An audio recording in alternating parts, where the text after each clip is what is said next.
Robert Kiyosaki का ये कहना है कि 2026 में अभी $200 तक चांदी जा सकती है।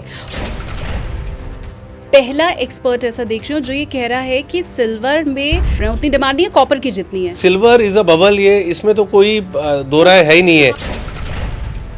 अगर डिमांड नहीं है तो चांदी की किल्लत कैसे है? आपको क्या लगता है जिसने $115, $120 में चांदी ली है उसको मार्केट पनिश नहीं करेगा?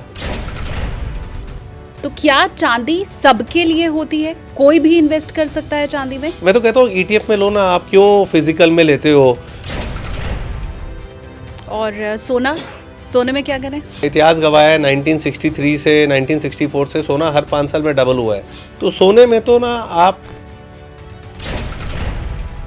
जब डेटा ये कह रहा है कि 15 साल के पीरियड में सोने ने शेयर मार्केट से ज्यादा दिया है, तो मैं क्यों ना म्यूचुअल फंड छोड़ के सोने में पैसा लगाऊं? ये सिल्वर ETF में जो हमने देखा 2 दिन लगातार लोअर सर्किट लगा, तो उसका क्या नियम है? कोई फिक्स है सिल्वर ETF के डाउन होने पे लोअर सर्किट का? तो स्पेकुलेशन से दूर रहें, सोने चांदी में अपनी क्षमता अनुसार बाय एंड होल्ड करें। इन्वेस्टमेंट में आपकी प्रायोरिटी में सबसे ऊपर क्या है? पैसा ना कचरे में नहीं बनता है। आप हमेशा लार्ज कैप्स के साथ रहो, ETF के साथ रहो। हम बड़ी कंपनीज में जब इन्वेस्ट करते हैं तो वो टिकी तो रहती है, लेकिन उसमें प्रॉफिट भी तो कम होता है। कि आप सोचो 10 रुपए का स्टॉक आपका 100, ऐसे थोड़े ना हो जाएगा, नंबर्स पे तो चलता है ना वो। कॉपर में निवेश की आप कितना % सलाह देंगे? म्यूचुअल फंड के पैसे को थोड़ा कम करके और सोने चांदी में सिप बढ़ा दो या ETF में ज्यादा पैसा लगा दो?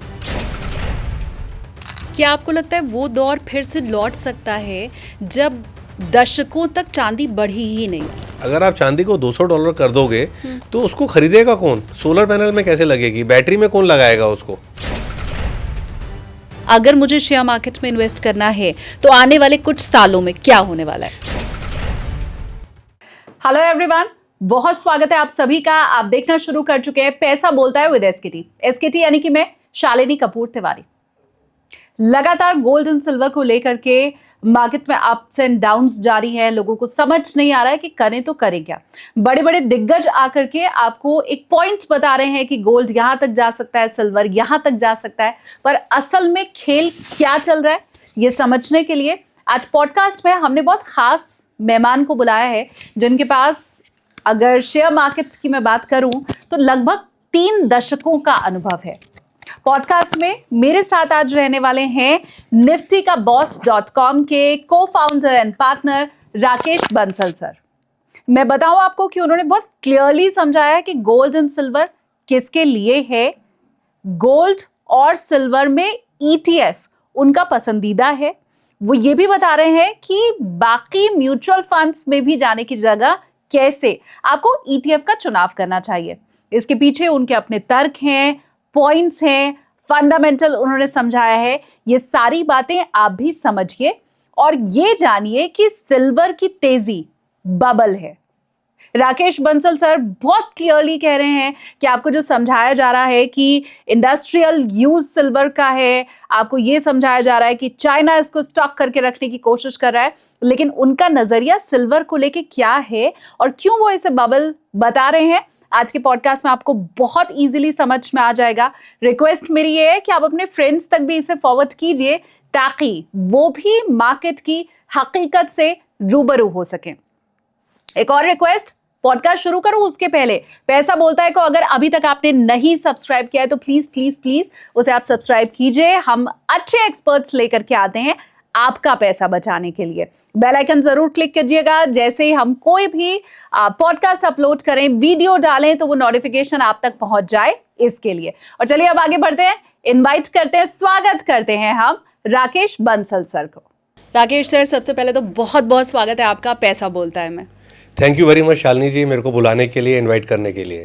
Thank you sir. शुरुआत तो मैं सोने और चांदी के साथ ही करना चाहूँगी, क्योंकि मुझे लगता है एक तो मार्केट में बहुत बज़ भी है इसे लेके और कोई समझ भी नहीं पा रहा है कि हो क्या रहा है।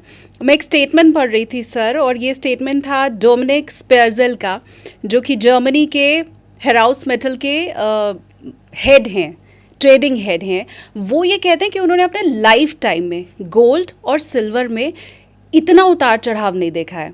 तो सवाल मैं पूछूं उसके पहले मैं ये जान लूं, क्योंकि लगभग अब 3 दशक का अनुभव आपके पास भी है, इतना उतार चढ़ाव आपने देखा था इसके पहले? नहीं, इतना उतार चढ़ाव नहीं देखा।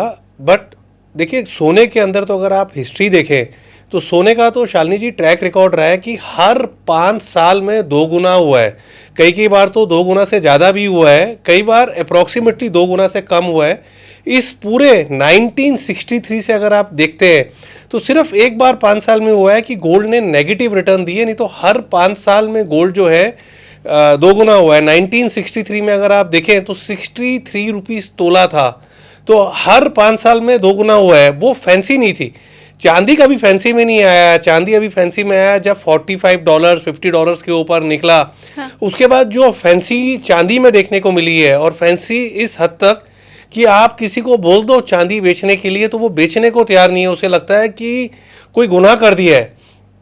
आज का जो युवक है वो मतलब कि सोने चांदी को लेके इतना भावुक हो रखा है कि बेचने को तैयार नहीं है। हर व्यक्ति को सोना चांदी लेना है। पूछते हैं तो मैं हर एक को ही बोलता हूँ, देखो सोना तो हर 5 साल में 2 गुना हुआ है।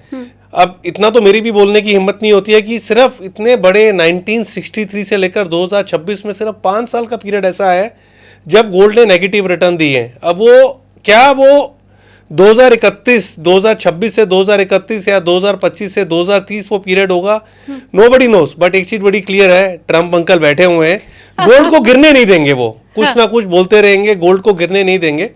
और चांदी में देखिए जो फैंसी है, जिस तरीके से $121 गया था, मुझे ऐसा लगता है for the time being top है। टॉप का मतलब ये नहीं कि खरीदेंगे नहीं, अगर कभी $65 के नीचे मिल जाए तो मुझे लगता है खरीदना चाहिए। 60 के नीचे आ जाए तो एग्रेसिवली लेना चाहिए। अगर 50 के आसपास मिले तो मुझे लगता है अपना मकान बेच के चांदी लेनी चाहिए। माय गॉड, तो आपने हाई क्या प्रेडिक्ट किया आपके हिसाब मेरे हिसाब से 2026 में $121 के ऊपर चांदी का जाना मुश्किल है। हाँ। डिप पे लेना चाहिए।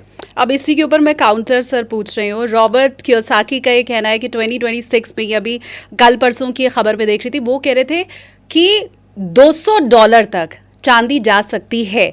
और वो ये भी कह रहे हैं कि क्योंकि उन्होंने ट्वीट किया है तो उन्होंने रिकॉर्ड्स बाकायदा दिखाए हैं कि किस तरीके से उन्होंने 600 अमेरिकी सिल्वर ईगल्स खरीदे हैं। वो खुद ये ट्वीट करके बता रहे हैं। तो आपका $121 का अनुमान और उनका $200 का अनुमान, बहुत अंतर है इसके बीच। नहीं देखिए, मैंने ना ये बोला है कि उन्होंने कभी ये नहीं बोला है मेरे ख्याल से कि $200 2026 में जाएगा। 26 में बोला है सर ट्वीट में। हो सकता है। लेकिन मैं एक चीज बोलूंगा शालिनी जी, मैंने खुद ने चांदी खरीदी थी $30-32 पर, $40 पर, और $30-32 वाली चांदी मैंने खुद अपने YouTube चैनल पर उसके कॉन्ट्रैक्ट नोट शेयर करे हुए हैं। तो ऐसा नहीं है कि और सबका ना देखो वो वाली बेच दी। हाँ शालिनी जी, देखिए बेचने का तो सिंपल नियम होता है कि जिस तरीके से चांदी भागी। हाँ। और उस समय जिस तरीके से मेरे जो जानकार मुझसे कह रहे हैं चांदी और ले लूं, जब मैं चांदी लेने के लिए बोल रहा था वो बेचने को तैयार नहीं है, तो मुझे तो इससे बढ़िया कोई कॉन्ट्रा इंडिकेटर लगता नहीं है। और बेच के पैसा ही घर आया है, तो अभी अगर नीचे में मिलेगी तो मैं लूँगा। बट मुझे ऐसा लगता है कि सोना जो है ना वो एक सेफ विकल्प है। और तीसरी चीज़, आप एक चीज़ देखें, कहने को तो कोई कुछ भी बोले, मुझे तो लगता है कि चांदी जिस तरीके से बढ़ी है, सिल्वर इज अ बबल। भाई सिल्वर की डिमांड इज नॉट रियल, उसका ETF वगैरह भी है। हाँ। बट कॉपर की demand is a real. Copper की डिमांड रियल है, कॉपर की शॉर्टेज है। अब देखो ना, चाइना ने हाई फ्रिक्वेंसी ट्रेडिंग कॉपर में बंद कर दी। क्यों? क्योंकि वो चाहता है कि कॉपर के प्राइसेस कूल ऑफ हो। क्यों चाहता है? क्योंकि देखिए वहाँ BYD है, BYD कार बेचता है लो मार्जिन पर, टेस्ला बेचता है हाई मार्जिन पर। तो टेस्ला के पास वो मार्जिन है कि कॉपर का दाम बढ़े तो वो गाड़ी को बेच के भी मुनाफा कमा रहा है। बट BYD के पास वो मार्जिन नहीं है। बट कॉपर की डिमांड इज फॉर रियल। तो मेरी जो स्टडी है वो कहती है कि कॉपर की डिमांड रियल है, silver is a bubble. But जिस तरीके से फैंसी बनी है एकदम से खत्म नहीं होगा। हाँ। हर एक को ही बोलता हूँ कि उछाल पे मत लो, जैसे $85 आता है, $90 आता है, ब्रेकआउट पे चांदी को मत खरीदो, चांदी को डिप पे खरीदो। जैसे अभी भी आप देखो $65 के आसपास आया था। जहाँ तक जो मेरा चैनल चेक, मेरी स्टडी जाती है और हम जिस बाजार के अंदर है, वहाँ एक चीज़ कही जाती है कि नेटवर्क इज योर नेटवर्थ। तो मेरा नेटवर्क ये कहता है कि दुबई के बड़े लोग $70 पे खरीदने के लिए तैयार खड़े हैं, बट मुझे लगता है कि $65 मिले, उसके नीचे मिले तो धीरे धीरे खरीदना शुरू करो, 60 के नीचे और एग्रेसिव हो जाओ, 50 के आसपास के भाव मिले तो मकान बेच के लगा दो। मैं सर फिर से कंफर्म करूंगी आपसे, और मैं चाहती हूँ मेरे व्यूवर्स भी मुझे कमेंट्स करके बताएं, क्योंकि मैं पहला एक्सपर्ट ऐसा देख रही हूँ जो ये कह रहा है कि सिल्वर में जो भी मार्केट में है वो बबल ही है और इसकी डिमांड रियल नहीं है। आप ऐसा बोल रहे हैं, उतनी डिमांड नहीं है कॉपर की जितनी है। सिल्वर, हाँ बिल्कुल, देखिए सिल्वर इज अ बबल, ये इसमें तो कोई दो राय है ही नहीं है। हम जो सर सुन रहे थे कि ईवीज में भी लग रहा है, सोलर पैनल में भी लग रहा है, एआई को भी जरूरत है, हर तरफ से डिमांड है, वो क्या था फिर? देखो मैं शालिनी जी मैं आपको रियल चीज बताता हूँ। एक कंपनी थी ट्रैक्टर की, हर्षद मेहता के टाइम उसने पंजाब में एजेंसी दी हुई थी, तो उसने एजेंसी दी हुई थी और एजेंसी की कंडीशन क्या थी कि मेरे शेयर लेने पड़ेंगे। तो हर्षद मेहता के टाइम उसकी जो एजेंसी वाले लोग थे ना, उन्होंने हर्षद मेहता के बूम के टाइम पर शेयर को बेच के इतना पैसा कमा लिया जितना मेरे ख्याल से जीवन में वो ट्रैक्टर बेच के नहीं कमाते। तो एक बबल है सिल्वर। आपको क्या लगता है अगर सोलर पैनल में इतना सिल्वर लग रहा होता तो ये सोलर पैनल वाली कंपनियां स्ट्रगल कर रही होती, ये तो चांदी से ही अपनी चांदी की इन्वेंट्री पर ही उछल रही होती। तो मेरा ऐसा मानना है कि सिल्वर की डिमांड इज़ नॉट रियल। और कहने को तो क्या है, सोलर पैनल में लगा लो, वो तो स्टोरी मैंने भी सुनी है कि एक बैटरी बनी है जिसमें इतना सिल्वर लग रहा है। अरे उस बैटरी को लेगा कौन? गाड़ी को कहाँ रखोगे आप? वो तो गाड़ी में से निकाल के ले जाएगा। कॉपर की डिमांड इज रियल। देखो कॉपर तो हमारे घर पे लगता है, फिर एआई, जितने डेटा सेंटर्स हैं कॉपर उसमें लगता है। फिर आप सस्ता कॉपर ले लो, एल्युमिनियम, उसकी डिमांड इज रियल। और अभी भी आप देखो तो, और एक चीज़ ना बड़ी क्लियर है कि जो चीज़ ना, कोई भी चीज़ जो सीधी लाइन में चलती है ना, that is not good. Sidhi line में तो ईसीजी भी आया है तो वो भी ये दिखाता है कि आदमी का दी एंड हो गया है। सिल्वर में ना पैराबोलिक अप मूव आया है। अब देखो आज की डेट में क्या है, पैसा जो है ना वो मूव करता है very fast at a click of a button. कोई गारंटी नहीं है, मैं हो सकता है मैं गलत निकलूं, $121 2026 में ही क्रैक कर जाए, बट इतिहास गवाह है कि प्रोबेबिलिटी उसकी कम है। तो ऊपर में तो खरीदना नहीं चाहिए चांदी को, मेरे को लगता है डिप पे लेना चाहिए। मैं नहीं कह रहा कि बुल रन खत्म हो गया, नीचे में मिले तो लेना चाहिए, ऊपर में लेंगे तो फंसने के चांसेस बहुत ज़्यादा हैं। और हम हिंदुस्तानियों को ना सोने चांदी को लेके क्रेज़ है, तो जो क्रेज़ है ना, एक चीज़ ध्यान रखनी चाहिए, हम दिवाली पे लक्ष्मी जी की पूजा करते हैं, उसमें चांदी के सिक्के रखते हैं। और आप देखो सब्जी लेने जाता है आदमी, कपड़े लेने जाता है, पूरा तोल भाव करता है, बट जब स्टॉक लेने जाता है तो अब रिसर्च नहीं करता है। तो मैं नहीं कह रहा कि आप चांदी को बेच दो। जैसे कई लोगों ने मुझसे पूछा कि घर की चांदी बेच दें क्या, जब चांदी के दाम ऊपर गए, तो मैंने हर एक को ही बोला कि माँ बाप की, दादा दादी के ज़माने की चांदी बेचने का आपको हक नहीं है। चांदी तब बेचो आप जब चांदी बेच के आपका मकान बन रहा हो। जैसे 2012-13 के अराउंड मैंने अपना जो फिजिकल स्टॉक था चांदी का उसको बेचा था मैंने, बट बेच के मैंने सोना खरीदा था। आज भी जैसे कभी कोई गोल्ड के कॉइन, जैसे तानिश कभी स्कीम में देता है, इकट्ठे होते हैं, तो उसको बेच के ज्वेलरी ले लो तो बात समझ में आती है। हम तो उस मानसिकता का हूँ कि अगर सोना चांदी अगर आप दे रहे हो तो उसके बदले सोना चांदी ही लेना चाहिए। कई लोग जैसे उठ के मार्केट में चांदी बेचने चले गए, और कोई ये तो ना वो दिखाता है कि आपको कोई काम नहीं है। तो मेरे को लगता है कि डिप पे चांदी को लेना चाहिए, उछाल पे लेंगे तो फंसने के चांसेस ज़्यादा है। मैं चाहती हूँ मुझे सर आप इस खबर का भी फिर मतलब बताएं, क्योंकि मीडिया रिपोर्ट्स ये कह रही हैं कि शंघाई के वेयर हाउस में चांदी का जो भंडार है वो 10 साल के सबसे निचले स्तर पर पहुँच गया है। जैसे ही चांदी उनके वेयर हाउस में आती है वैसे ही वो बिक जाती है सारी की सारी। और ये भी इसमें कहा गया है कि बड़े बड़े बार तक वहाँ पर बिक जा रहे हैं। शेंजन के शोइबई मार्केट में, बुलियन का जहाँ सबसे बड़ा कारोबार है, वहाँ भी चांदी पूरी तरह से ख़त्म हो चुकी है। तो अब इसमें बड़ा सवाल ये आ रहा है कि ये अगर डिमांड नहीं है तो चांदी की किल्लत कैसे है? ये देखो मेरा ऐसा मानना है, दिस ऑल इज स्पेकुलेशन है ये, अब कितना वेरीफाइड है कितना नहीं है। अगर आप एक चीज़ देखो, वर्ल्ड का बिगेस्ट माइनर आता है Rio Tinto, one of the biggest minor है ना। उन्होंने, उनके सीईओ ने अपना जो कॉपर का एक्सपोजर है वो डबल करा है, बाकी चीज़ों पे कम करा है। और एक तरफ अगर आप उनके सीनियर्स की भी अगर आप रिपोर्ट सर्च करेंगे ना, तो आप पाएंगे कि silver demand is a bubble. और मैं ये नहीं कह रहा हूँ कि सिल्वर मत लो, बट अगर आप ऊपर में लोगे, देखो एक बड़ी क्लियर चीज़ है, जो चीज़ एकदम से सीधी ऊपर जाती है ना, अब सिल्वर कोई स्टॉक तो है नहीं है, इतना बड़ा एसेट क्लास है, वर्टिकल रनअप देखने को मिला है। आपको क्या लगता है जिसने $115 $120 में चांदी ली है, उसको मार्केट पनिश नहीं करेगा, उसको कैसे एग्जिट दे देगा? मेरा मानना है उसको इतनी जल्दी एग्जिट नहीं मिलेगा। एग्जिट मिलेगा तो समय लगेगा उसको भी, तो डिप पे ले। तो ये जो फोमो में आके लोगों ने ख़रीदा है, और मुझे लग रहा है अभी भी ऐसे बहुत से लोग हैं जो सिल्वर में एंटर कर रहे हैं, वो लोग भी, मैं खासकर यहाँ पे सर आपको बताऊँ, मैंने लाइफ में जैसे कभी सिल्वर में इन्वेस्ट करते नहीं देखा, मैंने बीते 1 साल में उसको भी सिल्वर में इन्वेस्ट करते देखा है। तो क्या चांदी सबके लिए होती है? कोई भी इन्वेस्ट कर सकता है चांदी में? बिल्कुल कर सकता है, लेकिन पता है चीज़ क्या है, मैं हमेशा ये बोलता हूँ कि ETF में इन्वेस्ट करना चाहिए। देखिए, जब पहली बार मैंने चांदी ली थी तब हमारा इनकम टैक्स के अंदर जो लॉ था वो था कि आप वो 3 साल से ऊपर होल्ड करेंगे तब लॉन्ग टर्म गेन इंडेक्सेशन के हिसाब से मिलेगा। पीछे बाद में बजट में चेंज आया था और गोल्ड सिल्वर के ETF में भी आपको लॉन्ग टर्म कैपिटल गेन 1 साल बाद अलाउ हो गया था। अब आप, मैं तो कहता हूँ ETF में लो ना, आप क्यों फिजिकल में लेते हो? और उसमें क्या है कि एक तो कैपिटल बनती है आपकी, एक 10% गेन देके आप छूट जाते हो। फिजिकल में मेरे ख्याल से आप गेन भी ज़्यादा देते हो। राइट। तो ETF में ही निवेश करना चाहिए। दूसरा, शालिनी जी, पता है क्या है, मेरे को नहीं लगता है कि चांदी जैसे अभी $83 चल रही है, तो अब सिल्वर का भी एक विकल्प है, हिंदुस्तान जिंक, वो भी चांदी बनाता है। अब आप उसको देखो तो उसने अपनी जो फाइनेंशियल ईयर 26 में हेजिंग है 20% की कर रखी है, अराउंड $38-39 की। 20% तक जो चांदी प्रोड्यूस कर रहा है उसमें उसको 30, मतलब कि लिटल अप्रॉक्सीमेटली $40 से थोड़ा सा कम मिलेगा। उसके ऊपर का गेन उसका खुला हुआ है, और फाइनेंशियल ईयर 27 में उसने हेजिंग कम कर रखी है।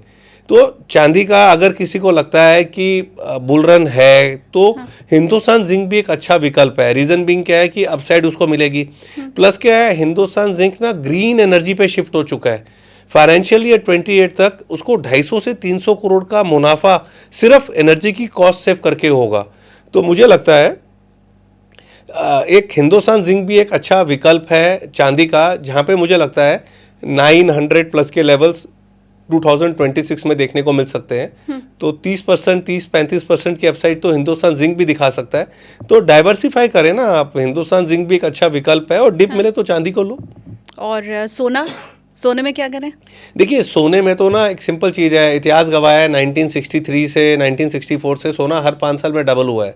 तो सोने में तो ना आप सिप करो। अब लोगों को ना सिप ही नहीं मालूम होता है। हाँ। मैं बड़ा अच्छा तरीका बताता हूँ सिप का, जो शायद आपको भी नहीं देखा होगा। मैंने, देखिए, सिप शुरू करा था 2-3 स्टॉक्स में स्टार्टिंग में, जिनमें से एक स्टॉक का नाम मुझे ध्यान है, रेनबेक्सी। मैं, देखिए, एक फार्मा ग्रेजुएट हूँ, और रेनबेक्सी मेरे ज़माने की मल्टीनेशनल फार्मा कंपनी थी, जिसको भाई मोहन सिंह ने चालू करा था। ठीक है, उन्होंने अपने बेटे परमिंदर जी को दिया, जिनकी विरासत में उनको बेटों को मिला था।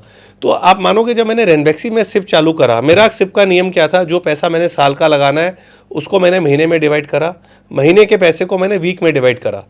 तो मैं हर एक को बोलता हूँ, अगर आप हिंदू हो तो मंगलवार को 11 बजे जो भी आपका सिप है, स्टॉक है, उसको ले लो। मुसलमान हो फ्राइडे को लो। हाँ। है ना, इस तरीके से। भाई क्रिश्चियन हो तो मंडे ले लो, संडे छुट्टी होती है। हाँ। और अगर छुट्टी है ट्यूसडे को तो एक दिन आगे पीछे, लेकिन टाइम मेरा फिक्स रहा 11 बजे का।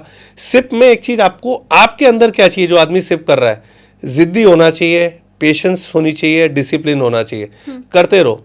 अब रेनबेक्सी में जब आप मानोगे, मैंने 3 स्टॉक्स में सिप शुरू करा था। रेनबेक्सी ऐसा स्टॉक था जो गिरता ही जा रहा था, बट सिप की शक्ति क्या है कि आपकी एवरेजिंग हो रही होती है, आपकी कॉस्ट नीचे हो रही है। अब आप मार्केट में आए हो, ब्याज तो कैलकुलेट करोगे नहीं। जब दाइची ने रेनबेक्सी को खरीदा, एक बड़ा उछाल आया, तो भैया, we all are human beings, तंग आ चुका था मैं, तो उछाल पे निकल गया।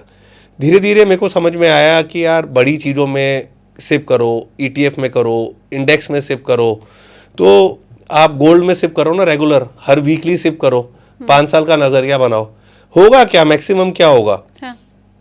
कि स्टेट बैंक की जो FD का रिटर्न होता है उतना का पैसा कमाओगे, तो उसमें भी खुश रहो। ये मानो, जो अभी अमिताभ बच्चन जी बोलते हैं ना, कि मेरे बाबूजी बोलते थे, हरिवंश राय बच्चन जी, मन का हुआ तो अच्छा, ना हुआ तो और भी अच्छा। हाँ। तो भाई, आपका मन का हुआ तो अच्छा, नहीं तो क्या यार, स्टेट बैंक की FD का इंटरेस्ट तो कमा के निकले।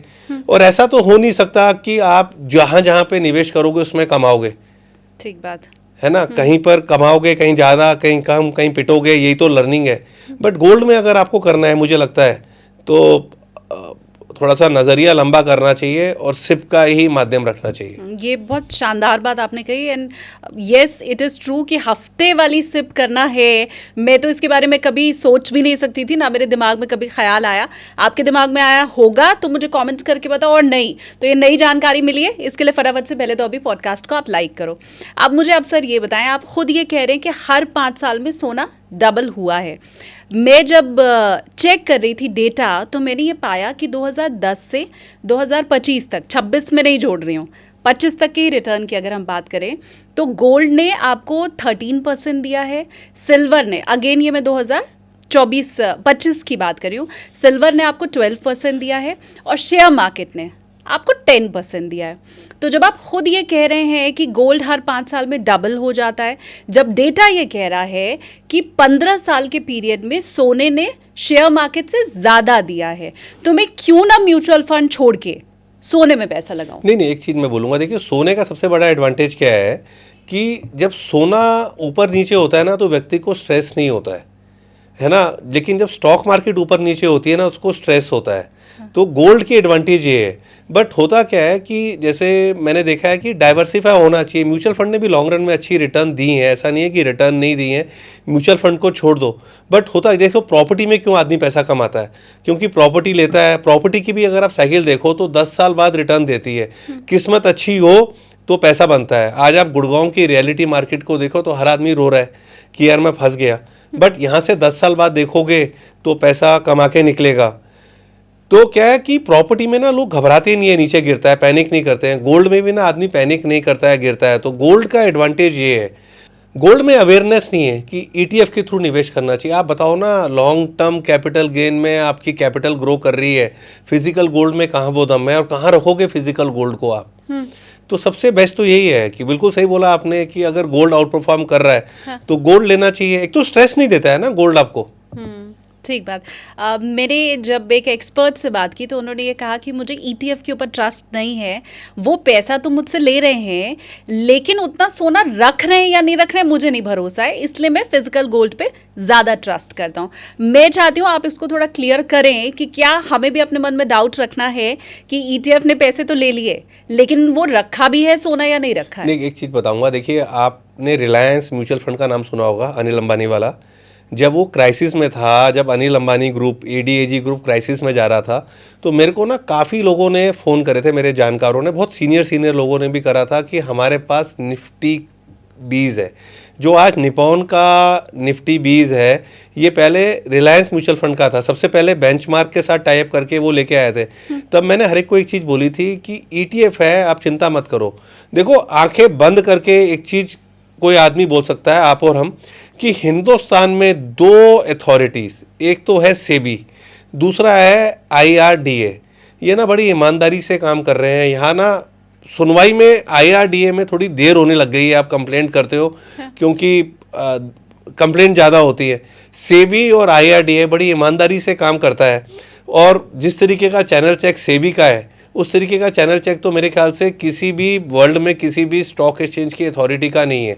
आप देखो ना, चाइना के अंदर एक बड़ा ट्रेडर निकल में फंस गया था तो उन्होंने निकल की डिलीवरी कैंसिल कर दी थी। तो क्या आप सोच सकते हो कि हिंदुस्तान में ये चीज़ होगी? सेबी का इतना बढ़िया चैनल चेक है, तो क्या कहते हैं, मुझे लगता है कि इस चीज़ पे तो डाउट करना ही नहीं चाहिए। ईटीएफ के ऊपर तो डाउट ही नहीं करना चाहिए कि कोई दिक्कत है। और मैं तो आपके माध्यम से बोलूँगा कि आप जैसे मैं शुरू में जब चांदी करता था, मैंने कई म्यूचुअल फंड वालों को बोला था कि आप सिल्वर का ईटीएफ क्यों नहीं लेके आते हो। मैं तो कहता हूँ आज की डेट में आप कॉपर का ईटीएफ लेके आओ, तो कॉपर के अंदर भी आप इस तरीके की बाइंग देखोगे। ठीक बात है। अभी हमारे पास कॉपर का ईटीएफ है नहीं, हालांकि इंटरनेशनल मार्केट में ज़रूर अगर कोई कॉपर में इन्वेस्ट करना चाहे तो आई गेस वहाँ कर सकते हैं। बाहर ईटीएफ है, लेकिन ना उसमें भी एक कैच है। हाँ। जैसे मेरे पास कई लोग आए तो मैंने उनसे पूछा, तो क्या है कि क्या वो 100% सेफ है? अब मैं किसी ब्रोकर के थ्रू पैसा दे रहा हूँ, यहाँ पर तो सेबी है, वहाँ पर कौन है? तो मैं तो वेट कर रहा हूँ ज़ीरोधा जैसे ब्रोकर्स की, ग्रो जैसे ब्रोकर्स की, कि गिफ्ट सिटी के माध्यम से हमारे लिए यूएस मार्केट का रास्ता खुले। ठीक बात है। तो ETF के ऊपर आपको पूरा दिल में तसल्ली रखे अगर आप इन्वेस्ट करना चाहते हैं तो आप कर सकते हैं। आपको सर ने बता दिया कि कोई भी शंका अगर मन में है तो वो निकाल दो, सेबी पीछे बैठा हुआ है देखने के लिए। अब मैं एक चीज़ और समझना चाहती हूँ सर, जब मार्केट में लोअर सर्किट लगता है, जब किसी शेयर में लोअर सर्किट लगता है, तो हमें ये मालूम होता है पहले से कि कितना % गिरेगा तो लोअर सर्किट लगेगा। ये सिल्वर ETF में जो हमने देखा 2 दिन लगातार लोअर सर्किट लगा, तो उसका क्या नियम है? कभी हम देखते हैं 5% में भी लोअर सर्किट होता है। कोई फिक्स है सिल्वर ETF के डाउन होने पे लोअर सर्किट का? देखिए, कायदे से तो परसेंटेज जो इक्विटी कैश की वो होनी चाहिए, बट चांदी का ना बिहेवियर थोड़ा इरेशनल चल रहा था। आप देखो, जब US में $117 चांदी चल रही थी, हमारे यहाँ दाम चल रहा था $127 का। तो वहाँ पर प्रीमियम डिमांड के हिसाब से प्रीमियम डिस्काउंट चलता रहता है, और ऐसे इंच बाय इंच नाप के मेरे को लगता है कि चलना नहीं चाहिए। तो इतना गहराई में नहीं करना चाहिए, क्योंकि ये more of a speculative activity जब हो रही होती है तब चीज़ें होती हैं। और दूसरा क्या है कि अभी आप देखो, जब सोना गिरा था तो आप मानेंगे 1,60,000 रुपये की लोगों ने गोल्ड की पुट बेची हुई थी, जिसमें 8-8, 10-10 करोड़ रुपए लोगों के उड़ गए। तो स्पेकुलेशन से दूर रहें, सोने चांदी में अपनी क्षमता अनुसार बाय एंड होल्ड करें। और एक चीज़ मैं आपसे पूछता हूँ कि जैसे आपके कोई व्यूअर थे जो कह रहे थे कि ETF पे मुझे भरोसा नहीं है, तो मैं पूछता हूँ, आप फिजिकल गोल्ड ले रहे हो, तो अगर आप सपोज तानिश का ले रहे हो या MMTC का ले रहे हो, तो उसमें प्रीमियम भी तो पे कर रहे हो आप। ठीक बात है। दूसरा, अगर आप छोटा पीस कटवा के ले रहे हो तो उसकी क्या गारंटी है कि वो प्योर है? सही बात है। जब बेचने जाओगे तो क्या है, ये तो चीज़ें मेरे को लगता है कि Hindustan is moving towards digital money, actual money की तरफ मूव कर रहा है। और आज की डेट में तो लोग प्रॉपर्टी भी वाइट में लेते हैं, प्रिफर करते हैं। मतलब कि सैलरी क्लास वाले के पास है ही नहीं पैसा कैश, तो जिसके पास बैंक में पैसा है गोल्ड के अंदर सिप करना चाहिए। और आज भी ये है, गोल्ड जो पिछले 1964 से डिलीवर करता हुआ आ रहा है, हो सकता है आने वाले 5 साल डल हो जाए, बट आने वाले 10 साल तो डल नहीं होंगे ना। और दूसरा क्या है कि हमेशा व्यक्ति को ऑप्टिमिस्टिक होना चाहिए। जिस तरीके से US के प्रेसिडेंट स्टेटमेंट देते रहते हैं, कहाँ गोल्ड को वो गिरने देंगे। ठीक बात है। न सिर्फ वो स्टेटमेंट देते रहते हैं, पता ही नहीं चलता है कि आज ग्रीनलैंड का क्या होने वाला है, आज ईरान का क्या होने वाला है, रशिया का क्या होने वाला है, इंडिया का क्या होने वाला है। तो यस, इट इज़ ट्रू कि जब तक ट्रम्प साहब हैं तब तक तो बिल्कुल दिल कड़ा करके सोना खरीद सकते हैं बिना किसी दिक्कत के। एक चीज़ मैं और समझना चाहूँगी, इन्वेस्टमेंट में आपकी प्रायोरिटी में सबसे ऊपर क्या है, उसके बाद क्या है, उसके बाद क्या है? और स्पेशली मैं बिटकॉइन के बारे में समझना चाहती हूँ कि वो है भी कहीं आपकी लिस्ट में? देखिए, मेरी लिस्ट में ना पहली बात बिटकॉइन बिल्कुल भी नहीं है, जबकि मैं एक पर्सनली व्यक्ति को जानता हूँ जिसने बिटकॉइन में अच्छे पैसे बनाए हैं।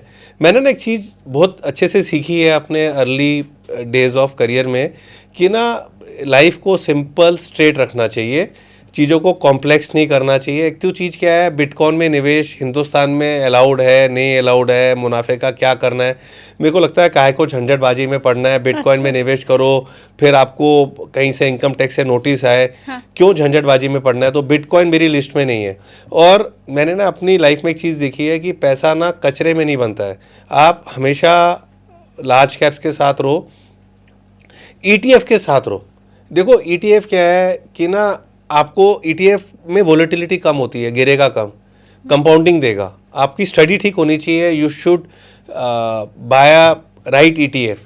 तो ETF में करना चाहिए। क्यों करना चाहिए? आप देखो, जितने टॉप के म्यूचुअल फंड्स हैं, जितने टॉप के फ्लैक्सी कैप म्यूचुअल फंड्स हैं, वो किस में इन्वेस्ट करते हैं? वो इन्वेस्ट करते हैं टॉप 14-15 कंपनीज ऑफ निफ्टी 50। वो निफ्टी 50 की 50 कंपनीज में भी इन्वेस्ट नहीं कर रहे हैं, उसकी टॉप 14 या 15 कंपनीज में इन्वेस्ट कर रहे हैं। आप गूगल करो, जैसे आप सिल्वर का गूगल कर रहे थे, कि स्मॉल कैप के जो फंड्स हैं वो किस में इन्वेस्ट करते हैं। They like investing in top 1000 small companies. तो भाई, हम और आप काहे के जेम्स बॉन्ड बन रहे हैं? हम और आप काहे के शाहरुख खान बन रहे हैं? हम और आप काहे को मिस्टर इंडिया बन रहे हैं? क्यों छोटी छोटी कंपनी ढूंढ रहे हैं? छोटी छोटी कंपनी से दूर रहो, बड़ी कंपनीज के साथ रहो। बड़ी कंपनी क्या है, गिर के फिर उठ जाती है। छोटी कंपनी कब गायब हो जाती है पता ही नहीं चलता। और हम और आपका पैसा लिमिटेड है। देखो, जो बड़े फंड है ना, म्यूचुअल फंड, वो तो पूरा डाइवर्सिफाई करते हैं, चीज़ों को ठीक से करते हैं। हम उतना डाइवर्सिफाई नहीं करते, we get emotionally carried away.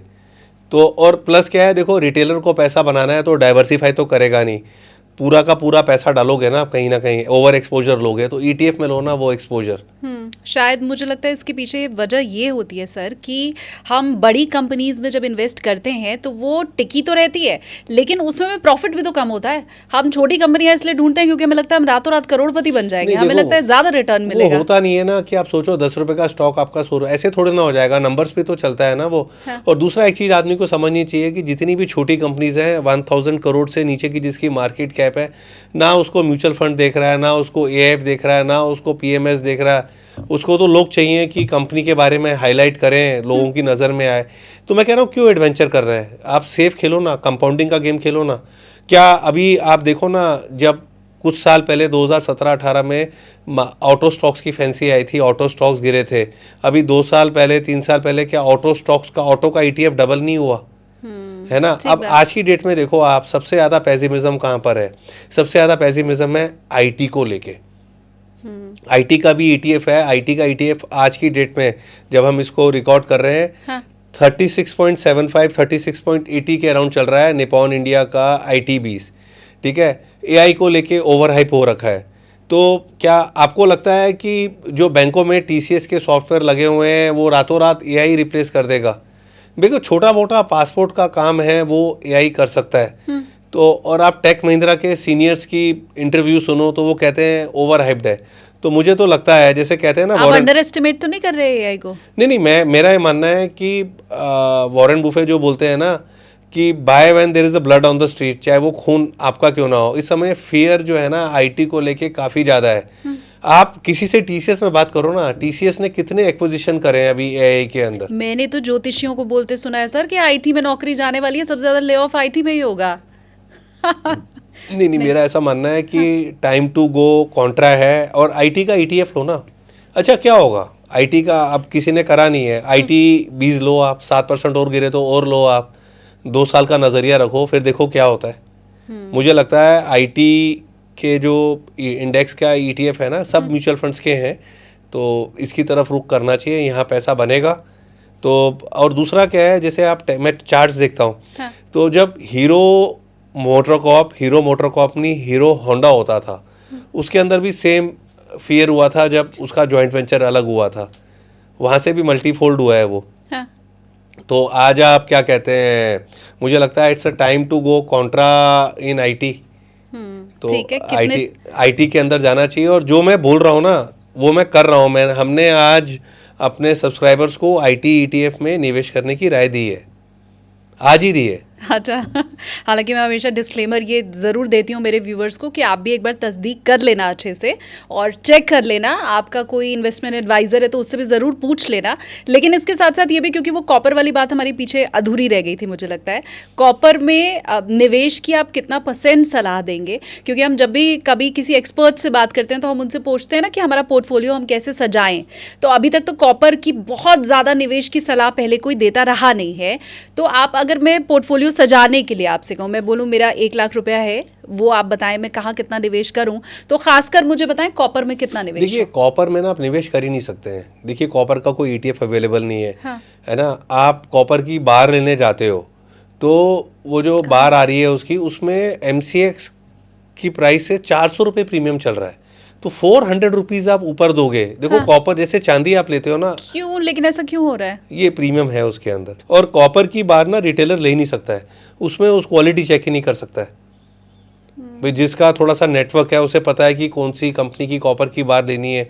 चांदी में तो आपको दिख रहा है, आप लोकल ज्वेलर पे जाओगे, आपका लोकल ज्वेलर आपसे सोने पे मेकिंग चार्ज ज़्यादा ले सकता है, पर चांदी की बार तो गलत नहीं देगा ना। एमएमटीसी अवेलेबल है और अच्छे ब्रांड्स भी चांदी में अवेलेबल होंगे, हाँ। बट कॉपर को आप लोगे कैसे? कॉपर का ईटीएफ नहीं है। और हर एक को एक चीज़ बोलता हूँ कि कॉपर में ना एमसीएक्स में स्पेकुलेट ना करें, वहाँ पे लॉट साइज़ है काफ़ी बड़ा, तो थोड़ा सा भी ऊपर नीचे होता है तो लाख रुपये ऊपर नीचे हो जाता है। बट मुझे लगता है कि अगर किसी के पास कॉपर के ईटीएफ में जगह है तो एटलीस्ट 7 to 8% कॉपर होना चाहिए। कॉपर अनचार्टेड टेरिटरी में खड़ा हुआ है और डिमांड इज़ रियल। तो आप हमें थोड़ा बताएं ना, हम कैसे कॉपर में निवेश कर सकते हैं? कर ही नहीं पाएंगे ना। देखिए या तो जिसके पास यूएस में एक्सपोजर है, यूएस में कॉपर का ईटीएफ लोगे, हाँ। अब अगेन जैसे अब यहाँ पर रह के लोगों को शक होता है कि सिल्वर के ईटीएफ में सिल्वर है कि नहीं है, गोल्ड के ईटीएफ में गोल्ड है कि नहीं है। मुझे बाहर कंफर्ट नहीं आता है। हाँ। फिजिकल आप ले नहीं सकते हो, तो कॉपर में आप मतलब कि जिसका टिकट साइज बड़ा है वो स्पेकुलेट ही कर सकता है एमसीएक्स के अंदर। कोई ऐसा तरीका कि कॉपर में जो कंपनी निवेश कर रही है या जिसका ज्यादा काम है कॉपर में, हम उनके शेयर्स देखो लेकर कॉपर का एक ही स्टॉक है हिंदुस्तान कॉपर, हाँ। वो भी ऑलरेडी काफी बढ़ चुका है, तो इनडायरेक्टली आप हिंदुस्तान कॉपर को बाय कर सकते हो। ऑल राइट, तो ये मुझे लगता है बहुत क्लियर स्टेटमेंट आपको मिल चुका है, क्योंकि बीच में हमने बहुत सी रील्स देखी हैं सर जो ये कह रही हैं कि copper is new silver, copper is new gold, और इसमें इन्वेस्ट कर दो। तो मुझे लगता है ये स्टेटमेंट आपका बिल्कुल क्लियर है कि कॉपर में निवेश कर तो दो, पर बहुत है नहीं तुम्हारे पास तरीका निवेश करने का। फिजिकल कैसे करोगे? अच्छा, जैसे चांदी की तो 1-1 किलो की वो आती है, उनकी बार है। हाँ, कॉपर को लेके कैसे रखोगे आप, बताओ ना। ठीक बात। कॉपर को लेके कैसे रखोगे आप? हाँ। और उसको ऐसे स्टोरेज भी कहाँ करोगे आप? या तो कोई कॉपर का ईटीएफ लेके आए, तो फिजिकल कॉपर आप खरीद नहीं सकते हो, और ईटीएफ हमारे लिए अवेलेबल नहीं है, एमसीएक्स से दूर रहने की राय है, तो द ओनली विकल्प आता है आपके लिए हिंदुस्तान कॉपर। अच्छा, वो लोग जो सोने में निवेश कर रहे थे लेकिन कम कर रहे थे, हेजिंग के लिए कर रहे थे, या एक ही जगह पूरा पैसा नहीं लगाना है तो थोड़ा चलो गोल्ड में लगा देते, पर ज़्यादा पैसा जिनका म्यूचुअल फंड में था, क्या आपकी तरफ से उन्हें सलाह है बीते दिनों सोने और चांदी के रिटर्न को देखते हुए कि म्यूचुअल फंड के पैसे को थोड़ा कम करके, उधर जो आपकी सिप चल रही थी उसको थोड़ा कम करके, और सोने चांदी में सिप बढ़ा दो या ईटीएफ में ज़्यादा पैसा लगा दो? ये तो शालिनी जी ऑलरेडी हो रखा है। अगर आप रिपोर्ट्स को देखो ना, तो ऑलरेडी फंडामेंटल रिपोर्ट्स आ रही हैं कि इक्विटी वालों का पैसा ना गोल्ड और सिल्वर में लगा हुआ है। तो मेरा एक चीज़ तो बड़ी क्लियर है कि अगर आप सिप कर रहे हो तो निफ्टी में सिप करो, आप गोल्ड में सिप करो, है ना। थोड़ा सा लंबी अवधि का नज़रिया बना के गोल्ड में सिप करो, निफ्टी में सिप करो, पैसा बनेगा ही बनेगा। अब होता क्या है कि जब आप निफ्टी में सिप करते हो तो वोलेटिलिटी होती है, जब मार्केट गिरता है आपको लगता है मैं फंस गया। गोल्ड में ना आपको उस तरीके की वोलेटिलिटी नहीं दिखती है, और गोल्ड में बाय डिफ़ॉल्ट हिंदुस्तानियों को घबराहट नहीं होती है। तो मुझे ऐसा लगता है कि हर हिंदुस्तानी का गोल्ड के अंदर एक्सपोजर होना चाहिए वाया सिप। और सिल्वर मुझे तो एक अलग मतलब कि फैंसी क्लास लगती है, अगर डिप में मिलेगा तो खरीदना चाहिए। एक रिपोर्ट के हवाले से ये सवाल मैं आपसे पूछ रही हूँ सर, क्योंकि मैं जब पढ़ रही थी तो मैंने ये देखा कि ग्लोबल ब्रोकरेज फर्म है गोल्डमैन सैश, उसकी ये रिपोर्ट है जो ये बता रही है कि 2026 में गोल्ड की कीमतें 12% अभी यहाँ से और बढ़ सकती हैं, और वो ये कह रहे हैं कि इंडियन रुपीज़ में अगर मैं बात करूँ तो 1,70,000 तक सोने का दाम जा सकता है। मैं समझना ये चाहती हूँ कि हमें शेयर में मालूम रहता है कि इसकी बुक वैल्यू क्या है, इसका बेस प्राइस क्या है। गोल्ड में तो हमें कोई कितना भी अनुमान बता देता है, या सिल्वर में कोई कितना भी अनुमान बता देता है, तो हम समझ नहीं पाते हैं कि इसका बेस प्राइस कितना होना चाहिए, बुक वैल्यू क्या हो। तो वो नापने का कोई तरीका आपके पास है क्या? नहीं, उसका कोई तरीका नहीं, बट एक चीज़ समझनी चाहिए जो आदमी सोने में निवेश कर रहा है। देखिए, जैसे आप डेटा दिखा रही हैं तो मैं भी 1 मिनट आपको डेटा दिखाता हूँ। प्लीज सर, क्योंकि हम तो ये बस अफलातूनी बातें सुन ही रहे हैं ना, हमें कैसे पता है कि क्या किसका अनुमान है, कौन ठीक बता रहा है। देखिए, 1970 में गोल्ड था 184 रुपीज़ तोला, 1975 में 540 रुपये तोला, 3 गुना हुआ, 1980 में 1330 रुपये तोला, लगभग 2.5 गुना हुआ, 1985 में 2130 रुपये तोला, 1.6 टाइम्स हुआ, 1990 में 3200 रुपये तोला, 1.5 गुना हुआ दोबारा, 1995 में 4680 रुपये तोला, अगेन 1.5 गुना हुआ, 2000 में 4400 रुपये तोला, डबल से थोड़ा सा मतलब कि यहाँ पर 4680 से 4400 थोड़ा सा नेगेटिव रिटर्न देखने को मिला। 2005 में 7000 रुपये तोला, अगेन 1.6 टाइम्स हुआ। 2010 में 18,500 रुपये तोला, 2.6 टाइम्स हुआ। 2015 में 40,343 रुपये, लगभग 1.4 टाइम्स हुआ। 2020 में 48,651 रुपये, 1.8 टाइम्स हुआ। 2025 में अगर आप देखें तो एवरेज मैंने ली है इसके अंदर 1,17,500 रुपये, 2.4 टाइम्स हुआ। 2026 का फरवरी का दाम 1,57,000 रुपये का लो। अब आप एक चीज़ देखो कि सेंट्रल बैंक ने तो गोल्ड खरीदना अभी शुरू करा है, इनकी फैंसी तो अभी आई है, गोल्ड तो उससे पहले से बढ़ रहा था। तो ये तो क्या है, जो स्टॉक मार्केट वाले, देखो हर व्यक्ति ना मतलब कि जो स्टॉक मार्केट वाले म्यूचुअल फंड वाले हैं वो तो चाहेंगे कि पैसा इक्विटी के अंदर आए, तो वो बोलेंगे कि भैया इसकी बुक वैल्यू नहीं है। जहाँ बुक वैल्यू है वहाँ कौन सी गारंटी है, वहाँ कौन सी निवेशक ने बहुत बड़ी रिटर्न बना ली है। ठीक बात। तो गोल्ड तो हमारा टाइम टेस्टेड चीज है, गोल्ड तो हमारी टाइम टेस्टेड चीज है। जैसे आप देखो ना, जो हमारे दादी के नानी के नुस्खे होते हैं घरेलू, वो काम करते हैं। हाँ, ठीक खांसी बात। के अंदर हम शहद के अंदर हल्दी तुलसी करते हैं, तो वो ज़्यादा बेटर है कि कफ सिरप ज़्यादा बेटर है। जो चीज़ टाइम टेस्टेड है वो टाइम टेस्टेड है। तो गोल्ड ने तो जब सेंट्रल बैंक नहीं थे तब भी डबल हुआ है, तो जब सेंट्रल बैंक आ गए, अब क्या है कि ये हो सकता है कि अगले 5 साल में कभी रिटर्न कम आए कभी ज़्यादा आए। थोड़ा लंबी अवधि का नज़रिया रखो तो एक वेल्थ बनेगी इसके अंदर। क्या आपको लगता है वो दौर फिर से लौट सकता है जब दशकों तक चांदी बढ़ी ही नहीं? हमने देखा कि उस बीच में, अभी आज ही मैं किसी को सुन रही थी, वो ये कह रहे थे कि आलू और प्याज का दाम भी बढ़ गया, लेकिन चांदी जहां थी वहीं पर टिकी रही। नहीं, बट आप चांदी का देखो ना, चांदी का इतना इंडस्ट्रियल यूज कहाँ पर है? अगर आप चांदी को $200 कर दोगे तो उसको खरीदेगा कौन? सोलर पैनल में कैसे लगेगी? बैटरी में कौन लगाएगा उसको? हाँ, कौन लगाएगा बताओ? कोई नहीं लगाएगा। हाँ। $200 पर आप चांदी खरीदना चाहोगे, चांदी की आर्टिफिशियल ज्वेलरी खरीदोगे कि गोल्ड खरीदोगे? ठीक बात। $200 पे कौन चांदी का सिक्का खरीदेगा?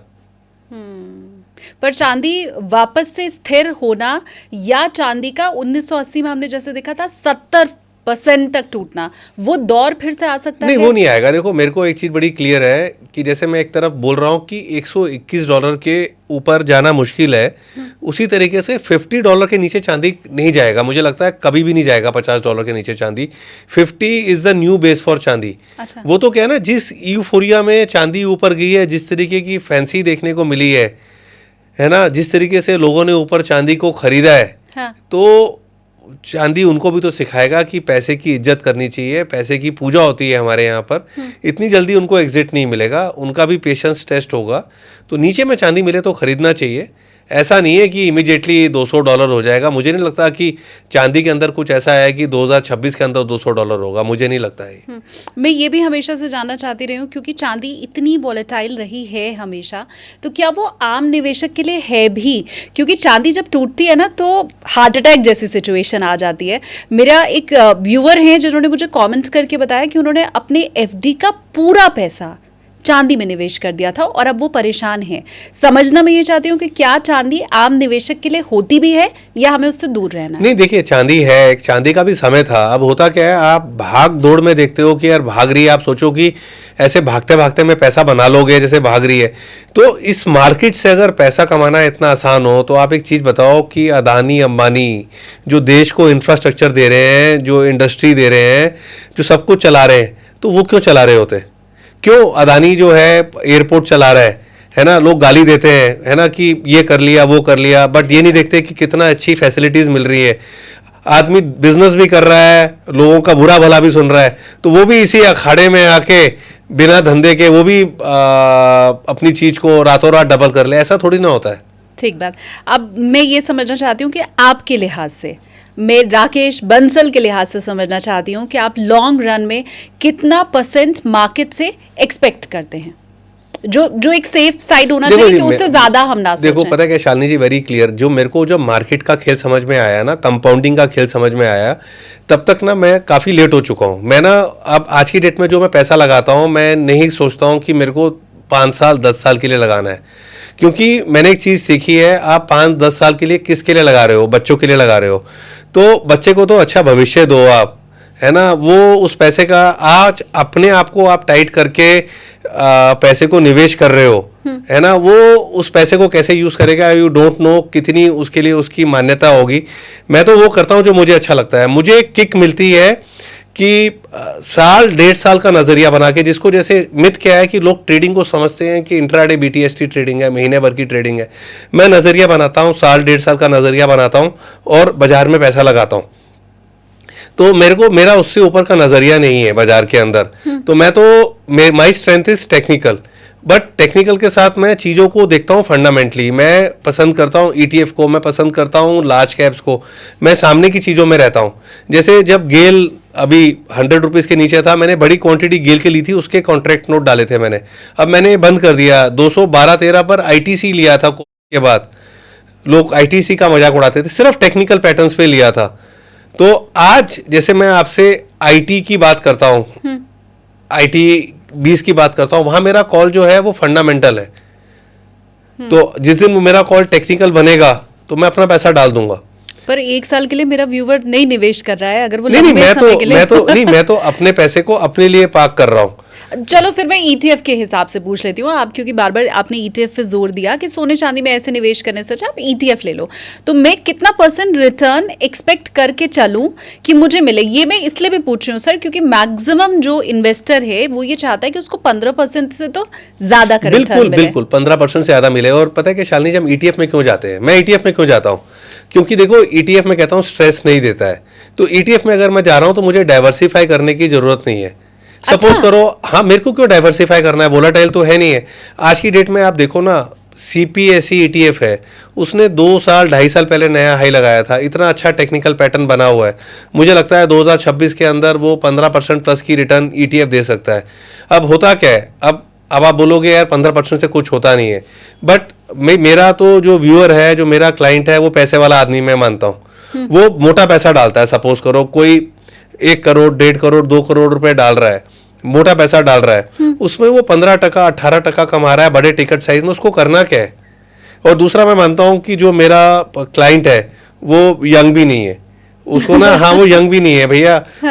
उसका लिमिटेड उसको खाना है, लिमिटेड पीना है, उसकी लिमिटेड चाहते हैं, उसको फैमिली के साथ एंजॉय करना है। तो बड़े टिकट साइज पर अगर एक अच्छा मुनाफा आ रहा है तो he is happy with the family.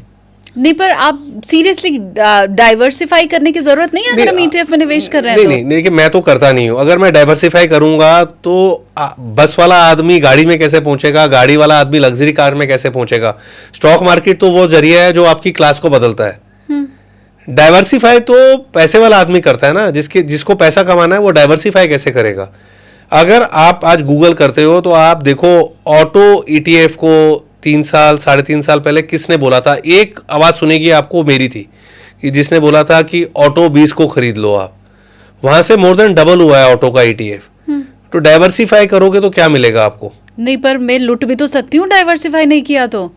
ये तो ना, आप स्टडी है, मेरे को अपनी स्टडी पे कॉन्फिडेंट था। हाँ। तो उस तरीके से एक्सपोजर लिया। तो अभी सबसे सेफ आपको एक तो आईटी आपने बताया। नहीं, आईटी सेफ नहीं। देखिए, आईटी तो कॉन्ट्रेरियन बेट है। मुझे लगता है पैसा बनेगा 1.5 से 2 साल का नजरिया लेके। हाँ। मैंने कभी वहां ओवरवेट जाने की बात नहीं करी। ऑटो में मैंने ओवरवेट जाने की बात करी थी। अभी ओवरवेट किस में जा सकते हैं? अभी किस में जा सकते हैं? अभी तो आप स्टॉक स्पेसिफिक ही ओवरवेट जाओगे। जैसे अभी मार्केट की वोलेटिलिटी में रिलायंस नीचे के रेट पे मिल जाए, रिलायंस इंडस्ट्रीज नीचे के रेट पे मिल जाए, तो मुझे लगता है अपनी क्षमता अनुसार वहां पर फुली लोडेड होना चाहिए। कि 2026 में मुझे लगता है कि जियो की लिस्टिंग होगी तो एक री रेटिंग आपको रिलायंस में देखने को मिलेगी। आपने कभी लाइफ में अपना पोर्टफोलियो डाइवर्सिफाई नहीं रखा है? नहीं, मैंने नहीं डाइवर्सिफाई नहीं करा। मैंने बस एक ही चीज़ सीखी है कि जितनी बार आपको थप्पड़ पड़ा है, पिटाई हुई है, वो कचरे में भी हुई है। तो क्वालिटी के साथ रहो, लार्ज कैप के साथ रहो, ईटीएफ के साथ रहो, क्योंकि इसके अंदर ना कुछ नेगेटिव होता है ना, तो सब चीज़ें कवर करती हैं, सारे न्यूज़पेपर सोशल मीडिया पे आ जाता है। छोटी कंपनी के साथ क्या हो रहा है पता ही नहीं चलता है। पर लार्ज कैप हमें 10-12% से ज़्यादा देता है। नहीं, क्यों? देखो, आईटीसी जब 212 रुपये था, वहाँ से डबल हुआ है। गेल 90 रुपीज़ से गेल डबल हुआ है। तो आपको अपॉर्चुनिटी तो ढूंढनी पड़ेगी ना उसके अंदर की, कहाँ पर कौन सी अपॉर्चुनिटी आ रही है। मैं आपको एग्जांपल देता हूँ। आज आप फैंसी की बात करते हो। टाटा स्टील जब 150-60 रुपये था, हम कहते थे टाटा स्टील 250 रुपये होगा। आज सेल है, सेल अपने कैपेक्स को 3 गुना कर रहा है, ठीक है, और हाउसिंग बूम चल रहा है, इंफ्रास्ट्रक्चर बूम चल रहा है। क्या आपको पता है कि सेल का स्टील, मैं तो कहता हूँ सेल का स्टील सबसे बढ़िया स्टील है। घर बना रहे हो दिल्ली के अंदर तो अपने घर पे सेल का स्टील लगाओ, मिलता ही नहीं है, ठीक है। तो सेल मुझे लगता है डबल हो जाएगा। अच्छा, है ना? मुझे लगता है एनएमडीसी डबल हो जाएगा। तो लो, आप पैसा बनेगा यहाँ पर। अच्छा, क्योंकि हम ईटीएफ की बात कर रहे हैं सर, तो मुझे आप एक चीज़ बताएं, क्योंकि अब प्रॉपर्टी में भी निवेश के लिए बहुत से फंड्स अवेलेबल हो गए हैं, जो कि पहले ऑप्शन नहीं था हमारे पास। तो क्या उन फंड्स में पैसा लगाने का आप देते हैं सलाह? नहीं, मैंने ना, मेरी नॉलेज में नहीं है, और प्लस क्या है, मेरी ना किस्मत में रियल एस्टेट नहीं है। आप मानेंगे, जब ये जो आज गुड़गांव है, हाँ। गुड़गांव का जो हॉटस्पॉट है गोल्फ कोर्स रोड, है ना, जिसको दुबई की शेख जायद रोड भी बोली जाती है, उस हॉटस्पॉट का जो मेन स्पॉट है that is golf course, DLF का जो गोल्फ कोर्स है, उसके सामने कैन यू बिलीव कि 2003 में मैंने 700 गज जमीन ली थी। 700 गज जमीन 14% इंटरेस्ट पे, जिसकी आज की कीमत होनी चाहिए अप्रोक्सीमेटली 70 करोड़ प्लस की। सोचना ही मतलब मुश्किल था। बट मैंने ली थी, बट टोटल स्कैम था, मुझे जमीन ही नहीं मिली। टोटल वहां स्कैम था। 2003 में 2003 में लिया था, स्कैम हुए थे, तो उसको स्पॉट किया था। तो अब क्या है कि गुड़गांव की बेल्ट तो चली आ रही है, तो लैंड में पैसा बनता है। और लैंड में मैंने एक चीज देखी है कि लैंड में अगर आपको कुछ लेना है तो आप लो प्लॉट, क्योंकि हिंदुस्तान में ना लैंड की है स्केरिसिटी, आपको चीज को आइडेंटिफाई करना है। जैसे जब ये ग्रेटर नोएडा में यमुना एक्सप्रेस में एयरपोर्ट की बात आई, तो ग्रेटर नोएडा में देखो ना प्रॉपर्टी कैसे बूम करी है। मेरा तो ऐसा मानना है कि दिल्ली के अंदर रहता हूँ, सिलेक्टिवली प्रॉपर्टी बढ़ी है। 2014 के बाद दिल्ली के अंदर भी प्रॉपर्टी नहीं बढ़ी है। डीडीए के फ्लैट्स में कोई इंक्रीज देखने को नहीं मिला। दिल्ली में लैंड तो अवेलेबल ही नहीं है। हाँ। मुझे तो लगता है अब आने वाले टाइम में दिल्ली के अंदर भी ना आप एक बड़ी तेजी देखोगे जमीन के अंदर। यहाँ से जितनी इंडस्ट्रीज हैं दिल्ली के बाहर शिफ्ट करी जाएंगी, दिल्ली का भी कायाकल्प हो सकता है। तो लैंड तो एक अच्छा विकल्प है, आपको स्पॉट करना है कि कहां पर आपको लैंड लेना है। अब हर एक का टिकट साइज नहीं है। मुझे तो लगता है कि जो साउथ दिल्ली से जुड़ा हरियाणा का एरिया है, गुड़गांव के आगे मानेसर, वो अनअफोर्डेबल हो गया है। जो हमारा वेस्ट दिल्ली पंजाबी बाग से आगे का जुड़ा हरियाणा का एरिया है सोनीपत, वहां पर अभी भी मेरे को लगता है कि स्टीम लेफ्ट है। फिर आप सोनीपत से आगे निकल जाओ, पानीपत के अंदर भी मेट्रो वगैरह आ रही है। वहाँ पर गन्नौर करके सबसे बड़ी अनाज मंडी, जिसको इंग्लिश में हॉर्टिकल्चर वो बोलते हैं, अनाज मंडी आई हुई है। तो मुझे लगता है कि वहाँ पर भी अथॉरिटी के प्लॉट्स हैं, निवेश करना चाहिए। प्लॉट भी आपको पैसा देके जाएगा।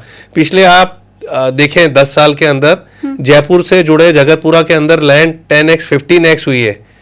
तो जयपुर के अंदर भी जमीन बढ़ी है। अब हो सकता है कि पानीपत का नंबर हो सकता है सोनीपत का नंबर हो। हाँ। तो लैंड तो इन्वेस्ट करना ही चाहिए 10 साल प्लस का नजरिया बना के। लैंड ने तो जो वेल्थ क्रिएट करी है, आपको म्यूचुअल फंड वाले बोलेंगे बेकार है। हाँ। सोशल मीडिया में देखोगे कि यार वो समुंदर महल है, वो इतना था उतना था। अरे भैया, आप ये नहीं देखते हो स्टॉक मार्केट में जब इन्वेस्ट करते हो ऊपर नीचे होता है, वो आपके बीपी को फ्लक्चुएट करता है।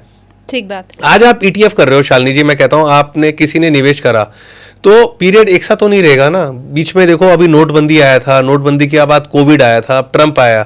तो जिस फैमिली ने निवेश कर रखा है वो हस्बैंड वाइफ शाम को बैठ के भी तो डिस्कस करते होंगे। लैंड में तो स्ट्रेस नहीं है ना। तो ये मत बोलो कि यार लैंड से ज्यादा रिटर्न म्यूचुअल फंड ने दिया है। लैंड ने कभी किसी को स्ट्रेस नहीं दिया, लैंड ने कभी किसी को मतलब कि बीपी नहीं बढ़ाया। बट थोड़ा सा पेपर वर्क करना पड़ता है। हाँ। चीटिंग वीटिंग ना हो। तो लैंड तो मस्ट है पोर्टफोलियो के लिए। हाँ, ताकि 2003 में जैसा राकेश सर के साथ हुआ वैसा आपके साथ ना हो, इसलिए पेपर वर्क करना जरूरी है। पर अब मुझे लगता है सर रेरा क्योंकि इतना एक्टिव है और वो बीते दौर की बात थी, ऐसा मान सकते हैं हम। अब थोड़ा लैंड स्कैम कम है आज के टाइम में। नहीं, मैं तो कह रहा हूँ ना, आप रेरा की भी जरूरत क्या है। रेरा तो जो फ्लैट बना रहे हैं ना, हाँ। है ना, तो फ्लैट में पैसा अगर आपको लैंड से कमाना है तो इन्वेस्ट इन लैंड, प्रॉपर्टी जिसको लैंड बोलते हैं ना, जमीन, वो लो आप, फ्लैट मत लो। अब क्योंकि लैंड की बात चल ही गई है, तो ऐसा मेरा व्यूवर, मैं ये मान के चल रही हूँ कि कम ही है जिसके पास इतना पैसा है कि बिना लोन के वो लैंड खरीद सके। तो प्रॉपर्टी में निवेश लोन के साथ क्या सही आइडिया होता है? नहीं, अब देखो मेरा ये मानना है कि देखो लाइफ, मेरा ना थोड़ा प्रिंसिपल अलग है। मैं कहता हूँ अगर आप मकान रहने के लिए ले रहे हो तो आप लोन लो। अगर आप निवेश कर रहे हो ना तो लोन मत लो। फिर तो क्या है, अपनी लाइफ आप ईएमआई में निकाल दोगे। हाँ। और आप अपॉर्चुनिटी देखो शालिनी जी, जयपुर में अजमेर रोड पर एक टाउनशिप है जैसे वाटिका की। 2007-8 में वहाँ जमीन का रेट था 6,500 रुपये स्क्वायर मीटर। हमारे यहाँ गज चलता है, वहाँ स्क्वायर मीटर चलता है।